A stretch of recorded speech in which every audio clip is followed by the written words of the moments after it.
حضرت حسن بصری رحمۃ اللہ تعالی کا زمانہ ہے۔ آپ کی ایک شاگردہ جو باقاعدہ آپ کا درس سننے آتی تھی، نہایت عبادت گزار تھی۔ اس بیچاری کا جوانی میں خامن چل بسا۔ اس نے دل میں سوچا، ایک بیٹا ہے، اگر میں دوسرا نکاح کر لوں گی تو مجھے دوسرا خامن تو مل جائے گا، لیکن میرے بچے کی زندگی برباد ہو جائے گی۔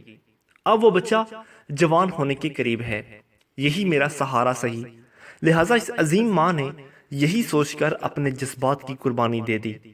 وہ ماں گھر میں بچے کا پورا خیال رکھتی، لیکن جب وہ بچہ گھر سے باہر نکل جاتا تو ماں سے نگرانی نہ ہو پاتی۔ اب اس بچے کے پاس مال کی کمی نہ تھی، اٹھتی ہوئی جوانی بھی تھی۔ یہ جوانی دیوانی مستانی ہو جاتی ہے، چنانچہ وہ بچہ بری صحبت میں گرفتار ہو گیا، شباب و شراب کے کاموں میں مصروف ہو گیا۔ ماں برابر سمجھاتی، لیکن بچے پر کچھ اثر نہ ہوتا، چکنا گھڑا بن گیا۔ وہ اس کو حضرت حسن بصری رحمۃ اللہ تعالی علیہ کے پاس لے کر آتی۔ حضرت بھی اس کو کئی گھنٹے سمجھاتے، لیکن اس بچے کا نیکی کی طرف رجحان ہی نہیں تھا۔ حضرت کے دل میں بھی یہ بات آئی کہ شاید اس کا دل پتھر بن گیا ہے، مہر لگ گئی ہے۔ بہرحال ماں تو ماں ہوتی ہے، ماں سے پیار سے سمجھاتی رہی، میرے بیٹے نیک بن جاؤ، تمہاری زندگی اچھی ہو جائے گی۔ کئی سال برے کاموں میں لگ کر اس نے اپنی دولت کے ساتھ اپنی صحت بھی تباہ کر لی، اور اس کے جسم میں لا علاج بیماریاں پیدا ہو گئیں۔ معاملہ یہاں تک آ پہنچا کہ اٹھنے کی بھی سکت باقی نہ رہی اور بستر پر پڑ گیا۔ اب اس کو آخرت کا سفر سامنے نظر آنے لگا۔ ماں نے پھر سمجھایا کہ بیٹا، تو نے اپنی زندگی تو خراب کر لی، اب آخرت تو بنا لے اور توبہ کر لے۔ اللہ بڑا غفور الرحیم ہے، وہ تمہارے تمام گناہوں کو معاف کر دے گا۔ جب ماں نے سمجھایا، اس کے دل پر کچھ اثر ہوا۔ کہنے لگا، ماں میں کیسے توبہ کروں، میں نے بہت بڑے بڑے گناہ کیے ہیں۔ ماں نے کہا، بیٹا حضرت سے پوچھ لیتے ہیں۔ بیٹے نے کہا، ماں اگر میں فوت ہو جاؤں تو میرا جنازہ حضرت حسن بصری رحمۃ اللہ تعالی علیہ پڑھائیں۔ ماں حضرت کے پاس گئی۔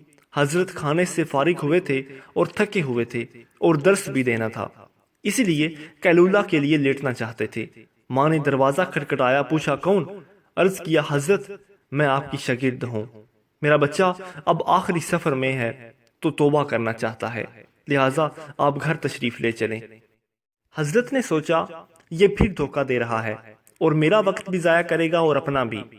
سالوں گزر گئے، اب تک کوئی بات اثر نہ کر سکی، اور اب کیا کرے گی؟ کہنے لگے، میں اپنا وقت ضائع نہیں کروں گا، میں نہیں آتا۔ ماں نے کہا، حضرت اس نے تو یہ بھی کہا کہ اگر میرا انتقال ہو جائے تو میرا جنازہ حضرت حسن بصری رحمۃ اللہ تعالی علیہ پڑھائیں۔ حضرت نے کہا، میں اس کے جنازے کی نماز نہیں پڑھاؤں گا، اس نے تو کبھی نماز ہی نہیں پڑھی۔ اب وہ شاگرد تھی، چپ کر گئی، روتی ہوئی گھر آ گئی۔ بیٹے نے پوچھا، کیا ہوا؟ ماں نے کہا، ایک طرف تیری حالت اور دوسری طرف حضرت نے انکار کر دیا۔ اب یہ بات بچے نے سنی تو اس کا دل پر چوٹ لگ گئی اور کہا کہ ماں میری ایک اور وصیت سن لیجئے۔ ماں نے پوچھا، بیٹا وہ کیا؟ عجیب وصیت؟ کہا، امی میری وصیت یہ ہے کہ جب میری جان نکل جائے تو سب سے پہلے اپنا دوپٹہ میرے گلے میں ڈالنا، میری لاش کو کتے کی طرح صحن میں گھسیٹنا، جس طرح مرے ہوئے کتے کی لاش گھسیٹی جاتی ہے۔ ماں نے پوچھا، بیٹا وہ کیوں؟ کہا، امی اس لیے کہ دنیا والوں کو پتہ چل جائے کہ جو اپنے رب کا نافرمان اور ماں باپ کا نافرمان ہوتا ہے اس کا انجام یہ ہوا کرتا ہے۔ میری پیاری ماں، مجھے قبرستان میں دفن نہ کرنا۔ ماں نے کہا کہ وہ کیوں؟ کہا، ماں مجھے اس صحن میں دفن کر دینا، ایسا نہ ہو کہ میرے گناہوں کی وجہ سے قبرستان کے مردوں کو تکلیف پہنچے۔ جس وقت نوجوان نے ٹوٹے دل سے عاجزی کی یہ بات کہی تو پروردگار کو اس کی یہ بات اچھی لگی، روح قبض ہو گئی۔